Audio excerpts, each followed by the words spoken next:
বাংলাদেশের আবারও বিশ্বজয়, আলহামদুলিল্লাহ। সৌদি আরবে 133টি দেশকে পিছনে ফেলে বাংলাদেশের পটুয়াখালী জেলার বাউফল উপজেলার হাফেজ জাকারিয়া প্রথম স্থান দখল করেছেন।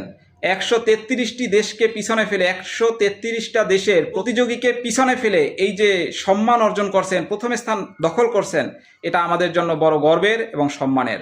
আমরা এই হাফেজদেরকে দোয়া করি আল্লাহ তাআলা তাদের সম্মান যেন দুনিয়া ও আখিরাতে বাড়িয়ে দেন, এবং আমরা চেষ্টা করি আমাদের সন্তানদেরকে ঘরে ঘরে এই রকমের বড় মাপের হাফেজ হওয়ার তৌফিক আল্লাহ তাআলা আমাদেরকে দান করেন।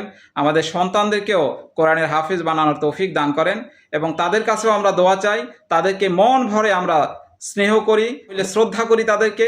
এত বড় একটা অর্জন বাংলাদেশের জন্য এটা বিশাল বড় গর্বের। দরবারে, বিশ্বের মঞ্চে বাংলাদেশকে এক নতুন উচ্চতায় নিয়ে গেছেন আমাদের হাফেজ জাকারিয়া, হাফেজ তাকরিম, হাফেজ নাজমুস সাকিব। সকল এরকমের স্বর্ণজয়ী প্রথম স্থান দখলকারী হাফেজদের জানাই আন্তরিক অভিনন্দন ও শুভেচ্ছা।